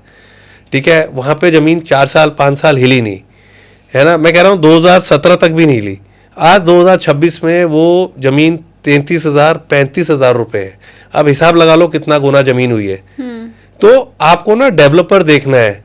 और यहाँ तो जैसे अगर कोई गवर्नमेंट का पट्टा है या गवर्नमेंट की लैंड है, जहाँ गवर्नमेंट सेलर है, तो वहाँ लेने में क्या दिक्कत है। आप प्रॉपर्टी फ्लैट में आपको इजाफा नहीं देखने को मिलेगा, जो इजाफा जो वेल्थ आप लैंड में बनाओगे। आप ये देखो दिल्ली के बाहर निकलते हैं लोग, ये अलवर के अंदर लोग फार्म हाउस खरीद रहे हैं क्योंकि वहाँ CLU हो जाता है, changed in land uses. But आप अपने रहने के मकान के लिए तो लोन लो। बट अगर आप निवेश कर रहे हो तो लोन मत लो, लाइफ को भी तो एंजॉय करोगे ना। आने वाले कुछ सालों में, क्योंकि सोने चांदी में कैसे निवेश करना है, कहाँ तक जा सकता है, वो हमने आपसे समझ लिया। अब मैं थोड़ा चाहती हूँ कि अगर आप हमें शेयर मार्केट को लेके आपका क्या नज़रिया है। मोदी जी ये कह रहे हैं कि हमें बहुत जल्द, अब तो मैं 2047 की बात ही नहीं कर रही, हमें जल्द से जल्द तीसरी बड़ी अर्थव्यवस्था बनना है, इमर्जिंग मार्केट है। हम ऐसा हमेशा सुनते हैं कि सबसे ज़्यादा ट्रस्ट अब इंडिया के ऊपर है, वर्ल्ड मार्केट का भी। आपके नज़रिए में अगर मुझे शेयर मार्केट में इन्वेस्ट करना है तो आने वाले कुछ सालों में क्या होने वाला है? देखो मार्केट अच्छा है, लॉन्ग रन में तो देखो निफ्टी ऊपर ही जाता है। देखो बड़ा क्लियर है, 1980 में सेंसेक्स 100 था, ठीक है ना, आज आप देख लो कहाँ पर है। अच्छा उसके बाद 1980 में 100 था, 1984 सबने देखा है, इंदिरा गांधी जी का असैसिनेशन दिल्ली वालों ने देखा है कि क्या हुआ था। फिर राजीव गांधी जी का असैसिनेशन हुआ था, मंडल कमीशन आया था, ठीक है। अब मेरे को नहीं पता, आपने तो एशियन टाइगर क्राइसिस भी नहीं देखा होगा, 97 में आया था। 2004 में लंदन मेटल एक्सचेंज का मेल्टडाउन आया था, जब निफ्टी फ्यूचर्स पहली बार 100 पॉइंट्स के डिस्काउंट में गया था। तो ना सबसे बढ़िया अगर आपको निवेश करना है, मैं बड़ा क्लियरली बोलता हूँ, मैं तो म्यूचुअल फंड के फेवर में भी नहीं रहता हूँ, मुझे समझ में नहीं आते हैं, बट मैंने आंकड़े देखे हैं, म्यूचुअल फंड में रिटर्न बनती है। बट मैं कहता हूँ कि काहे को अपने आपके पैसे पर अगला आदमी अपना सूट बनवाए। निफ्टी का ETF अवेलेबल है, पैसिव फंड है, आप निफ्टी के ETF में सिप करो। अगर आपके पास नज़रिया है 10 साल 15 साल का नज़रिया, आप निवेश करो, हाँ। ठीक है ना। मैंने तो चीज़ लेट देखी तो मैं निवेश नहीं करता हूँ, मैं टेक्निकली बड़े चार्ट्स पर, वीकली मंथली चार्ट्स पर अपॉर्चुनिटी ढूंढता हूँ निवेश करने की। मेरे को साल 1.5 साल का नज़रिया बना के पैसा बनाना है। हाँ। अगर आपको निवेश करना है भारत के अंदर तो सबसे बढ़िया चीज़ है निफ्टी का ETF। एक तो वो भी आपको, वो भी स्ट्रेस देगा जब ऊपर नीचे होता है, नेगेटिव न्यूज़ आती है, हाँ। बट सबसे बढ़िया निफ्टी का ETF है, और बाकी चीज़ों से आप दूर रहो। ये मैं फिर से कह रही हूँ कि मैं पहला एक्सपर्ट ऐसा देख रही हूँ जो ये बोल रहा है कि नहीं नहीं, हाँ मुझे म्यूचुअल फंड पे उतना ट्रस्ट नहीं है, क्योंकि सर हम तो हमेशा से यही सुनते हैं क्योंकि तुम्हें मार्केट की समझ है नहीं। मुझे ट्रस्ट है, मैंने कह रहा हूँ, बट मैं कह रहा हूँ कि क्या मेरा म्यूचुअल फंड निफ्टी को आउट परफॉर्म करेगा तो कितने परसेंटेज से करेगा। प्लस क्या है जब आप किसी को देते हो पैसे, तो जब आप देख रहे हो यार वो आपके पैसे से तो अपनी सैलरी भी निकाल रहा है ना, तो पैसे म्यूचुअल फंड ले लो ना, निफ्टी ले लो, आप निफ्टी का ETF लो ना, आप क्या दिक्कत है। काय को मिड कैप में जा रहे हो, काय को स्मॉल कैप में जा रहे हो, सिर्फ निफ्टी में लो। और जो रिटर्न पास्ट में निफ्टी ने दिए हैं, अगर आप आने वाले 20-25 साल का नजरिया बनाते हो और 70,000 रुपए से शिफ्ट शुरू करते हो निफ्टी के अंदर, तो that corpus could be 100 crore. ठीक बात। तो ETF में जिनको भी ट्रस्ट है वो पहले तो कमेंट सेक्शन में मुझे हाजिरी लगाएं, और इस राय के साथ जो हैं वो फटाफट से पहले लाइक करें पॉडकास्ट को। अब मुझे सर आप ये बताएं, क्योंकि ETF में ना एक सबसे बड़ा झंझट जो है वो ये है कि कौन सा ETF लें, और इसको लेके भ्रम की स्थिति इसलिए भी रहती है कि मैं अगर गोल्ड एंड सिल्वर की बात कर लूँ कि गोल्ड और सिल्वर तो लेट्स से 10% दे रहे हैं, और ETF तो 8% ही दे रहा है, 9%, 9.5% दे रहा है, तो उसको लेके भी आपका कोई फेवरेट है क्या जिसकी आप सलाह दे पाए? देखो मेरा फेवरेट नहीं है एक्चुअली, जब मैं ना I was the first one two invest in ETF, और फर्स्ट वन जिसने सोशल मीडिया पर ETF की बात करनी शुरू करी। तो जब मैंने शुरू करा था तब रिलायंस म्यूचुअल फंड था, वो बेंचमार्क वाला, तो मैं 20 करके देख लेता हूँ। बाकी क्या आप निफ्टी का करना है, कोटेक का, सबके ETF है, सबकी रिटर्न 19-20 है, और इसमें ना इतना इंच बाय इंच नापना भी नहीं चाहिए। आपको जो म्यूचुअल फंड पसंद है, हाँ, उसके ETF में निवेश कर दो। मैं तो बाई डिफॉल्ट क्या है, जिसके एंड में 20 आता है मैं वो पसंद कर लेता हूँ। अब हर बार तो 20 लगा नहीं मिलेगा आपको, हाँ। है ना। अब जैसे अब कल को मुझे स्मॉल कैप म्यूचुअल फंड अच्छा लगना शुरू होगा, तब मैं देखूंगा कि कौन सा ETF लेना है। बट ETF में मैं एक चीज़ बोलूँगा जो मैंने अपनी लर्निंग पाई है कि ETF में ना आप सेक्टोरल ETF तो ले लो, थीमेटिक ETF में इन्वेस्ट नहीं करना चाहिए। ये म्यूचुअल फंड वालों ने भी ना पैसा कमाने के लिए थीमेटिक म्यूचुअल फंड भी निकाल दिया। थोड़ा समझाइए ना हमें। देखिए जैसे फार्मा एक सेक्टर हो गया, गलत तो नहीं कह रहा, हाँ, है ना। रियलिटी एक सेक्टर हो गया, जब रियलिटी चलेगा, बट आपने निकाल दिया एक डिजिटल इंडेक्स निकाल दिया, मीडिया इंडेक्स निकाल दिया, थीमेटिक इंडेक्स भी निकाल दिए। थीमेटिक इंडेक्स निकाल दिया, मैंने ETF तो ले लिया, ये मैं अपने एक्सपीरियंस से बोल रहा हूँ। थीमेटिक इंडेक्स के जो ETF है ना, आप मानोगे जितने थीमेटिक इंडेक्स है ना उनके ETF मैंने ट्रैक करने बंद कर दिए। देखिए जब मैं स्पेसिफिक निफ्टी को छोड़ के किसी ETF में जा रहा हूँ, तो मेरी चाह क्या है कि भैया मैं निफ्टी को तो आउट परफॉर्म करूँ, हाँ, निफ्टी गिर रहा हो, मेरा ETF चल रहा हो। तो मैंने ये पाया है कि मेरी हिस्ट्री में मेरे ऑटो ईटीएफ ने तो मुझे पैसे दिए जब निफ्टी नहीं चल रहा था, निफ्टी से ज़्यादा रिटर्न दी। बाकी जितनी बार मैंने थीमेटिक ईटीएफ लिए ना, उसने खून पिया अगर निफ्टी ना चल रहा हो तो थीमेटिक ईटीएफ नहीं लूंगा मैं। ये नहीं है, जैसे कहावत है ना, हर चमकने वाली चीज सोना नहीं होती है। हाँ। तो हर ईटीएफ में नहीं जाना है मेरे को। मैं thematic ETF is not my cup of T. जैसे रेलवे का ईटीएफ निकाल दिया है ना यार, उसका कोई एनएससी का भी इंडेक्स नहीं है, that is a thematic ETF. Got it. तो जो थीमेटिक ईटीएफ नहीं, ऐसा नहीं है, कई इंडेक्स हैं एनएससी पर लिस्टेड, बट वो सेक्टोरल नहीं है। तो sectoral is my cup of T. But जो ईटीएफ सेक्टोरल नहीं है, सिर्फ थीमेटिक है, मैं उसमें नहीं निवेश करूंगा। मुझे लगता है ये बहुत काम की सलाह हमें आज मिली है। ये पहली बात। और दूसरी बात, आप कह रहे हैं कि ईटीएफ में 19-20 का ही फर्क रहता है, तो उसके लिए बहुत परेशान इतना होने। थोड़ा आप इंच बाय इंच नापते रहोगे कि ऐसा हो गया है। फिर तो क्या है, जो हमारे हिंदुओं में शादी होती है ना, वो भुआ फूफा परेशान रहते हैं। इतना इंच बाय इंच नाप के थोड़ा काम होगा, अपना काम भी तो करेंगे ना। हाँ, ठीक बात। तो मुझे गोल्ड ईटीएफ में निवेश करना है, मुझे सिल्वर ईटीएफ में निवेश करना है, मुझे निफ्टी के ईटीएफ में निवेश करना है, और अगर मैं समझना चाहूँ तो आईटीबीज में आपने कहा वहां हम निवेश थोड़ा कर सकते हैं। दूसरा चीज, जैसे आपने बोला कि गोल्ड में ज्यादा रिटर्न है, ईटीएफ में कम है। अब गोल्ड को फिजिकल कहाँ लूंगा? आपका ज्वेलर आपको चेक पे गोल्ड देगा, फिर आप उसको आरटीजीएस कर रहे हो, फिर फिजिकल गोल्ड लेके आ रहे हो, फिर अब उस सिक्के के ऊपर प्रीमियम आप दे रहे हो, उसकी भी तो कॉस्ट लो। अगर आप कटवा के ले रहे हो, तो जो आपने बाहर का ब्रिक को कटवा के अपने, हर बंदा तो 1 किलो की नहीं खरीदेगा ना। हाँ। तो वो आपका क्या रिश्तेदार लगा है जो आपको जहां स्टैंप लगी है वो काट के देगा, ठीक बात है ना। हाँ। तो काहे को अपना ईटीएफ लो ना, अपनी अकाउंट में पड़ा हुआ है ना। अब ना तो कल को आप चले जाओ कहीं, आपका थैंक यू हो जाए, आप गुजर जाओ, आपकी फैमिली उसको अगर 5 साल बाद भी लोकेट करती है तो डीपी में पड़ा मिलेगा तो सही ना। ठीक बात। अब लॉकर में रखा हुआ है, लॉकर में पानी घुस जाए, क्या पता है किसी को क्या है क्या नहीं है। अब तो बैंक वाले पूरा लॉकर खोल करके कैसे गहना साफ कर दे रहे हैं, उसकी खबरें भी आनी शुरू हो गई हैं।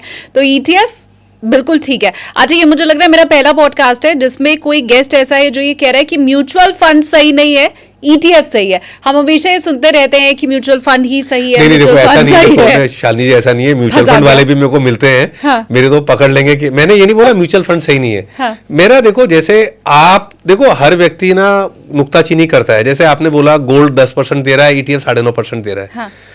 तो मैं ये कह रहा हूं कि जिस म्यूचुअल फंड में आप लगा रहे हो, क्या वो ईटीएफ को आउट परफॉर्म कर रहा है? इफ आंसर इज यस, तो आप लगा लो, है ना। तो अब मुझे लगता है कि यार मैं म्यूचुअल फंड में लगा रहा हूँ तो वहाँ पे एक्सपेंस भी ज़्यादा है, वो मेरे पैसे पर फीस भी निकाल रहा है, अपने कपड़े भी खरीद रहा है, ब्रांडेड कपड़े भी खरीद रहा है। तो मेरे को ईटीएफ पसंद है, निफ्टी पसंद है। ठीक है। मैं अब चाहती हूँ, क्योंकि आप ईटीएफ की बात बताई, आप वैसे नाम बताने में कंफर्टेबल हैं अगर मैं समझना ही चाहूँ तो? देखिए, मैं ना बाय डिफ़ॉल्ट, मुझे ऐसा नहीं है। देखो, पैसा सबसे ज़्यादा मैंने अगर किसी एएमसी कंपनी से बनाया, हाँ। जहाँ पर हमने सरचार्ज पे करा, मेरी वाइफ ने, वो था एचडीएफसी एएमसी। बट पता नहीं बाय डिफ़ॉल्ट मुझे ना निपॉन म्यूचुअल फंड अच्छा लगता है। ये कैसे? पता नहीं, तो रीजन पता होगा। नहीं, मैं जितने ईटीएफ लेता हूँ, हाँ। मैं निपॉन के ही लेता हूँ। ये पता नहीं, मेरा जो होता है ना by default button he lucky number जैसे लोगों का होता है। लकी नहीं है, बाय डिफॉल्ट ही मुझे ना, क्योंकि लकी तो एचडीएफसी है। नहीं, पैसा मुझे एचडीएफसी एएमसी ने कमा के दिया, हाँ। है ना। और बट मैं जितने ईटीएफ लेता हूँ खुद अपने, मैं निपॉन के लेता हूँ। इसके अलावा और कहाँ आपका निवेश है? मैं तो ईटीएफ और यही चीज लेता हूँ, स्टॉक स्पेसिफिक चीजों में ही निवेश करता हूँ। ये आपका नज़रिया 1 साल 1.5 साल का जो आपने बताया सर, जो एक थंब रूल है, या जो किताबी ज्ञान की हम बात करते हैं, तो उसमें हमें कहा जाता है कि 10 से 12 साल आपका लॉन्ग टर्म हो गया, 5 से 7 साल आपका शॉर्ट टर्म हो गया, 3 से 5 साल मैंने मान लिया शॉर्ट टर्म। तो ये अल्ट्रा शॉर्ट टर्म रहता है 1 से 1.5 साल वाला। नहीं देखो, पता है क्या, आदमी को ना वो करना चाहिए जो उसको पसंद है। अब 8 से 10 साल के लिए मैं किसके लिए इन्वेस्ट कर रहा हूँ? मैं बच्चे के लिए इन्वेस्ट कर रहा हूँ। हाँ। ठीक है, तो मेरे को नहीं करना है। मैंने एक चीज़ सीखी है कि पता है क्या, आप शास्त्रों की बात करो तो हमारे शास्त्रों में अगर आप देखोगे तो जो माँ बाप बच्चे का भविष्य बनाने गए हैं ना, महाभारत से देख लो आप, है ना, दुर्योधन का क्या, जो जो माँ बाप बच्चे का भविष्य बनाने गए ना, भविष्य बनाया नहीं है। देखो आप जो, मैं एक लाइन बोलूं इस पे सर, एक कहावत है कि पूत कपूत तो क्या धन संचय, पूत सपूत तो क्या धन संचय। अगर सपूत है तो धन संचय की जरूरत क्या है, और अगर कपूत है तो फिर करके क्या करोगे। मैं आपको बताता हूँ, देखो क्या है कि आप जो बना रहे हो, मैं अपने लिए कर रहा हूँ, मैं अपने फील गुड के लिए कर रहा हूँ। अगर मैं सोचूं कि मेरा बच्चा इसको यूज करेगा तो वो निकम्मा बन जाएगा। जैसे अभी जैसे प्रॉपर्टी की बात करते हैं, मैंने 2007-8 के बाद मैंने प्रॉपर्टी में इन्वेस्ट नहीं करा। अभी I have identified a property near Jaipur, जहां मुझे लगता है property that can be a 10x 15x game in next 10 years। तो माई सन गॉट एक्साइटेड, बट मैं देखने नहीं गया, उसने 2-3 बार बोला भी। अब मेरे साथ क्या है कि मैं अपना काम करूं, मैं मंडे टू फ्राइडे मार्केट देख रहा हूं, रिसर्च करूं। अगर जब खाली टाइम मुझे मिल रहा है उसमें मैं अपना रिलैक्स करूं, फैमिली के साथ टाइम स्पेंड करूं कि ये सब चीज़ें करने जाऊं, तो मेरे को तो स्टॉक मार्केट अच्छी लगती है। Plus what I have learn कि आप ना बड़े बड़े रईस देख लो जिनके पास प्रॉपर्टीज़ हैं, किराए हैं। जो किराया और ब्याज वाला आदमी है ना, वो लाइफ को एंजॉय नहीं करता है, वो हर 54-58 का हिसाब किताब करता है। Life moves on cash flow. मैं तो हर एक को बोलता हूँ, जो लोग जैसे आज की डेट में शादी करते हैं, लड़के के गुण देखते हैं, मैं तो कहता हूँ लड़के लड़की का ना कैश फ्लो अच्छा होना चाहिए। कैश फ्लो अच्छा है ना तो लाइफ को एंजॉय करेंगे, खर्च करते हुए सोचेंगे नहीं। तो मेरा नज़रिया 1.5 साल का होता है and my focus is on cash flow. मेरे को लंबे अवधि के लिए ना पैसा फंसा के रखना ही नहीं है। तो अब हम 1.5 साल के ऊपर ही अगर चर्चा करें, हालांकि ये पॉडकास्ट 2026 की शुरुआत में बहुत से लोगों ने किया था कि 2026 में कैसा हुआ आपका निवेश, लेकिन फरवरी में बैठ के हम अगर ये चर्चा कर लें कि अगले साल से 1.5 साल में क्या होने वाला है और आपका अनुमान क्या कहता है, किस सेक्टर के लिए, या जिधर भी आपने रिसर्च किया है तो वो क्या है। देखो मेरे को तो ऐसा लगता है कि हमारा मार्केट जो है ना, निफ्टी ऊपर की तरफ ही जाएगा। जितनी भी डिप आ रही हैं दैट आर बीइंग यूज्ड, वो खरीदारी की तरफ ही जा रही हैं। अब होता क्या है कि अगर आपके पास, you should not be a compulsive investor. जैसे अभी आप मुझसे पूछ रहे हो क्या लगता है, जैसे अब आईडीबीआई बैंक है, हाँ। आप देखो ना 2009-10 में क्या रेट था आईडीबीआई बैंक का, 200 रुपये गया था।